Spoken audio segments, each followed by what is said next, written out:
Hello students, तो आज हम पढ़ेंगे आगे का चैप्टर, आगे कंटिन्यू रखेंगे।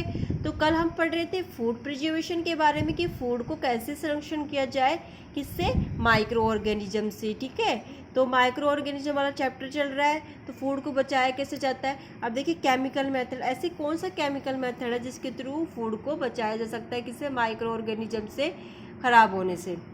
साल्ट एंड एडिबल ऑयल, मतलब साल्ट में नमक, और एडिबल ऑयल मतलब खाद्य तेल, जो बोलते हैं ना खाने योग्य जो तेल होता है, खाना बनाने का जो तेल होता है, are the common chemical generally use to check the growth of micro organism. ये कॉमन ही मेथड है, कॉमन मेथड है किससे बचाने के लिए, माइक्रो ऑर्गेनिज्म की ग्रोथ को बचाने के लिए। कैसे, अगर हम अचार में तेल और नमक डाला जाता है, क्यों डाला जाता है, क्योंकि ये क्या करता है, एक केमिकल का वर्क करता है फूड में, उसको प्रिजर्वेट रखने के लिए, कि उसमें क्या माइक्रो ऑर्गेनिज्म ग्रोथ ना करें। Therefore they are called preservation, और ये क्या कहलाते हैं, प्रिजर्वेशन कहलाता है। वी एड साल्ट और acid preservation to pickle to prevent the attack of microbes. हम क्या करते हैं, हम नमक डालते हैं और एसिड डाल देते हैं कोई प्रिजर्वेशन करने के लिए, किसमें, पिकल्स किसको बोलते हैं, अचार को बोलते हैं ना। To prevent the attack of microbe, किससे प्रिवेंट मतलब रोकने के लिए, टू अटैक मतलब आक्रमण करने से, और माइक्रोब को आक्रमण करने से रोकने के लिए हम क्या यूज करते हैं, कुछ साल्ट और एसिड का यूज करते हैं, किसमें, उसमें पिकल्स में, अचार्स में। Sodium benzoate and sodium Meta bisulphide, ये क्या हो गए, एक वो एसिड हो गए जिसके थ्रू क्या कर जाता है, अचार में डाला जाता है, उसको प्रिजर्वेट किया जाता है, आर कॉमन प्रिजर्वेशन। ठीक है, ये आपको ध्यान रखना है कि कौन कौन से ऐसे एसिड है, कॉमन प्रिजर्वेशन केमिकल है जिसको यूज किया जाता है। तो कौन से होंगे, सोडियम बेंजोएट और सोडियम वो metabisulphide. These are also used in jams देखी होगी ना आपने, जेम खाते हो ब्रेड में लगा के, रेड कलर की, वो कैसे प्रिजर्वेट होती है, उसको कितने दिन तक रख सकते हैं हम तो। ठीक है, उसकी एक्सपायर डेट 1 ईयर या 2 ईयर रहती है, 24 मंथ होती है। तो क्यों होती है 24 मंथ तक, हम उसको कैसे खा सकते हैं, क्योंकि उसमें केमिकल डाला जाता है जिसके थ्रू वो क्या करते हैं, सेफ रहती है माइक्रो ऑर्गेनिज्म से। And squashes to check their spoilage. ठीक है, प्रिजर्वेशन बाय कॉमन साल्ट, जैसे कि हम कॉमन साल्ट या साधारण नमक से हम कैसे फूड को प्रिजर्वेट कर सकते हैं, उसको बचा सकते हैं, उसका संरक्षण कर सकते हैं माइक्रो ऑर्गेनिज्म से। तो वो देखिए, common salt has been use to preserve meat and fish for egg, जैसे कि कोई फिश बनाई जाती है, कोई मीट बनाया जाता है, उसको क्या है, नमक में रखा जाता है, नमक से लेप करके रखा जाता है। इससे क्या होता है, वो ख़राब नहीं होंगे, उसमें क्या होगा, माइक्रो ऑर्गेनिज्म पनपेंगे नहीं, उसमें कोई ग्रोथ नहीं करेंगे। Meat and fish are convert into dry salt to check the growth of bacteria. क्या करती है ये, मीट और फिश में ये covered with the dry salt, मतलब सूखा नमक उस पर कवर कर देंगे फिश और मीट में, जिससे कि क्या होता है, बैक्टीरिया या माइक्रो ऑर्गेनिज्म होंगे ना, और अदर वो क्या करेंगे, ग्रोथ नहीं करेंगे। Salting is also use to preserve amla, raw mango, टर्मिंड it etcetera. ठीक है, किस में यूज कर देते हैं ये हम, जैसे कि आंवले के अचार को प्रिजर्वेट करने के लिए। ठीक है, उसमें क्या करते हैं, नमक लगा के रखते हैं। आम का अचार बनाते हैं तो देखा होगा आपने, अपनी मम्मियाँ रहती है वो क्या करती है, उसको नमक में डाल के फिर उसको धूप में सुखाती। क्यों करती है ऐसी चीज़, इसके थ्रू क्या होगा, उसमें बैक्टीरिया होंगे, वो ग्रोथ नहीं करेंगे। प्रिजर्वेशन बाय शुगर, और शुगर से कैसे प्रिजर्वेशन किया जाता है, मतलब मीठे से कैसे प्रिजर्वेशन किया जाता है। Jams, jellies are squashes are preserved by sugar. Sugar reduce the moisture content which inhibit the growth of bacteria which spoil food. जैसे जैम्स होता है ना, जैम में क्या पाया जाता है, मीठा पाया जाता है, उसमें शुगर डाली देते हैं जिसके थ्रू वो क्या कहे उसमें, और ये जेली होती है उसमें मीठा पाया जाता है, वो क्या करते हैं, वो रोकते हैं किसकी ग्रोथ को, उसकी बैक्टीरिया की, क्योंकि उसमें शुगर प्रेजेंट होगा। तो वो क्या करें, जैसे चीनी होती है, चीनी पानी छोड़ती है ना अपना, तो मॉइस्चर छोड़ेगी, जिसके थ्रू वो क्या करेगा, उसकी ग्रोथ को रोकने से में हेल्प करेगा। आगे देखिए, हीट एंड कोल्ड ट्रीटमेंट, जो हीट और सॉरी ये वाला प्रिजर्वेशन बाय ऑल विनेगर, जो प्रिजर्वेशन किया जाता है मतलब वो संरक्षण किया जाता है ऑल और विनेगर। विनेगर किसको बोलते हैं? सिरका को बोलते हैं, ठीक है। जैसे कि कोई भी ऐसा चीज़ होती है जिसमें क्या होता है, सिरका थोड़ा सा 2-3 बूंद डाल दिए जाते हैं, जिसके कारण क्या होता है उसमें माइक्रो ऑर्गेनिज्म होंगे, वो क्या करेंगे, ग्रोथ नहीं करेंगे। यूज फॉर ऑयल, तेल डाला जाता है, एंड विनेगर प्रिवेंट, प्रिवेंट मतलब रोका जाता है, स्पॉइलेज ऑफ पिकल्स, ठीक है। पिकल्स को स्पॉइल मतलब खराब होने से, because bacteria can not live in such an environment, क्योंकि जो बैक्टीरिया होंगे वो तेल वाले इन्वायरमेंट में और जिसमें विनेगर डाला होगा उसमें नहीं रह सकते जिंदा।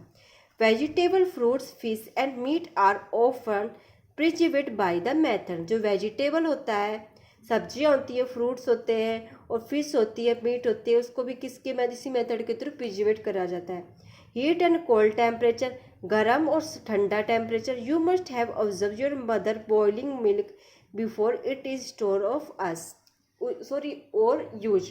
आपने देखा होगा कि जो आपकी माता होती है वो क्या करती है, दूध को गर्म करती है आपको पिलाने से पहले। क्यों करती है?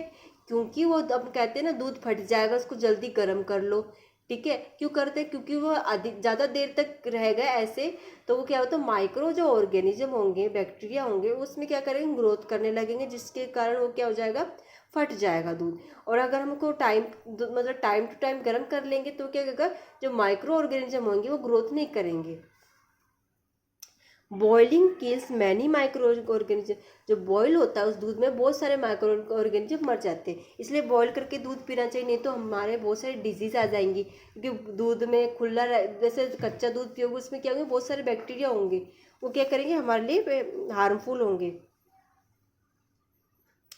Low temperature inhibit the growth of microbes, जो लो टेम्परेचर होगा वो भी मार देगा दी ग्रोथ ऑफ माइक्रोब्स की ग्रोथ को भी खत्म कर देगा। लो टेम्परेचर कैसा होता है, सर्दी वाला कोल्ड का टेम्परेचर, वो भी क्या करेगा, माइक्रोब को ग्रोथ नहीं करने देगा।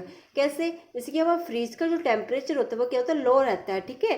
तो हम कोई भी चीज़ होती है हम फ्रीज में जाकर रखेंगे, कि रेफ्रिजरेटर बोलते हैं जिसको, ठीक है, हम फ्रीज में जाकर रखेंगे, क्यों, ये खराब हो जाएगी सुबह तक, तो ऐसे बोलते हैं ना कि इस सब्जी को रख दो है ना, तो ये खराब हो जाएगी बाहर रहती रहती। क्यों रह जाएगी? क्योंकि जो है ना बाहर क्या होंगे, माइक्रो ऑर्गेनिज्म ग्रोथ कर जाएंगे, लेकिन जो फ्रीज में रहेगी ठंडी रहेगी, इसको अच्छा टेम्परेचर मिलेगा, बिल्कुल लो टेम्परेचर मिलेगा, कम टेम्परेचर मिलेगा, तो वो क्या होगा, माइक्रो ऑर्गेनिज्म ग्रोथ नहीं करेंगे, वो वैसी की वैसी रहेगी। Why does the milk that comes in packet the not spoil, ये क्यों, जो दूध होता है पैकेट में आता है वो तो गर्म किया हुआ नहीं होता, लेकिन वो स्पॉइल मतलब खराब क्यों नहीं होता? क्यों नहीं होता? क्योंकि वो क्या होता है, उसको फ्रीजर में रखा जाता है, रेफ्रिजरेटर में रखा जाता है लो टेम्परेचर में। My mother told me that milk is pasteurise. What is pasteurisation? अब देखिए पेस्टुरेशन क्या होती है process. Pasteurise milk can be consumed without boiling as it is free with harmful micro. जो पेस्टुरेशन मिल्क होता है उसमें क्या होता है, विदाउट बॉइलिंग मतलब बिना गर्म किए जो मिल्क होता है ना वो माइक्रोब से फ्री रहता है, हार्मफुल बैक्टीरिया से फ्री रहता है।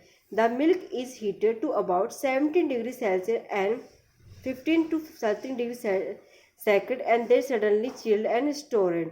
तो जैसे कि जो हमारा जो दूध होता है, जो थैलियों में आता है, पैकेट वाला होता है, वो क्या करना चाहता है, वो हार्मफुल क्यों नहीं होता है, क्योंकि वो ख़राब भी नहीं होता, क्योंकि उसको क्या होता है, पहले उसको पैकेट में पैक करने से पहले 70 डिग्री सेल्सियस मतलब इतना तो बॉईल किया जाता है, फिर उसको 15 से 30 सेकंड के लिए उसको क्या कर देता है, चिल चिल मतलब ठंडा कर दिया जाता है, फिर इसको स्टोर कर दिया जाता है, फिर स्टोर करके उसको पैकेट्स में वो डाल के फिर इसको मार्केट में भेज दिया जाता है। By doing so it prevent the growth of micro. अब ये प्रोसेस हुई जिसके थ्रू उसको बॉईल किया गया, फिर उसको स्टोर किया गया, फिर उसको पैकेट किया गया, तो वो प्रोसेस क्या करती है, ग्रोथ की रोक देती है, किसकी, माइक्रोब्स की। This process was discovered by Louis Pasteur. और ये प्रोसेस होती है वो किसके थ्रू डिस्कवर की गई थी, लुइस पास्चर द्वारा डिस्कवर की थी। लुइस पास्चर, ये वर्ड, ये नाम आपको ध्यान रखना है। इट इज़ कॉल्ड पेस्टुरेशन, और ये प्रोसेस क्या कहलाती है, पेस्टुरेशन। अब आज से पूछा जाए पेस्टुरेशन क्या कहलाता है, पेस्टुरेशन किसको बोलते हैं? पेस्टुरेशन की प्रोसेस के थ्रू जो हमारे को जो मिल्क मिलता है, जो पैकेट वाला मिल्क होता है, उसको पहले 70 डिग्री सेल्सियस पर बॉईल किया जाएगा, फिर उसको 15 से 30 डिग्री 13 सेकेंड तक उसको चिल किया जाएगा, मतलब चिल्ड किया जाएगा, उसको ठंडा किया जाएगा, फिर इसको स्टोर करके फिर पैकेट में डालकर हमको मार्केट में भेज दिया जाएगा। और ये प्रोसेस क्या कहलाती है? प्रेस्टोरेशन कहलाती है। अब देखिए स्टोरेज ऑफ पैकिंग। अब देखिए स्टोर और पैकिंग कैसे की जाती है? दिस डे ड्राई फूड और even vegetable are sold in sealed airtight packet in prevent the attack of micro. तो आपने देखा होगा, आपने घर पे आते होंगे, जैसे कि ड्राई फ्रूट्स होते हैं। ड्राई फ्रूट्स कौन से? जैसे काजू बादाम्स होते हैं और ये अखरोट होते हैं, किशमिश होती है। अब ये चीज़ होती है, ये हम खाते हैं तो इनका पैकेट होता है, ठीक है।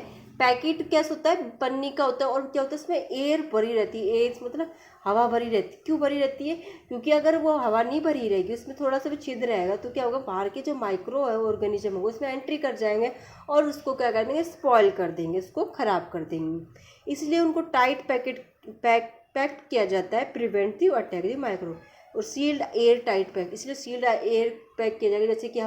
जैसे नॉर्मल कुरकुरे और चिप्स लेस के पैकेट होते हैं, उसमें हवा भरी रहती है। क्यों भरी रहती है? अगर वो हवा नहीं भरी रहेगी, ठीक है, टाइट पैक नहीं होगा, तो माइक्रो ऑर्गेनिज्म इसके अंदर एंट्री कर जाएंगे और उसको ख़राब कर देंगे, तो वो ज़्यादा दिन तक नहीं प्रिजर्वेट रह सकता, ठीक है। तो आगे देखिए, तो इसलिए हम ये एक चीज़ प्रोसेस करते हैं। तो नाइट्रोजन फिक्सेशन, ये प्रोसेस हम कल पढ़ेंगे। आज के लिए सिर्फ इतना ही। Thank you.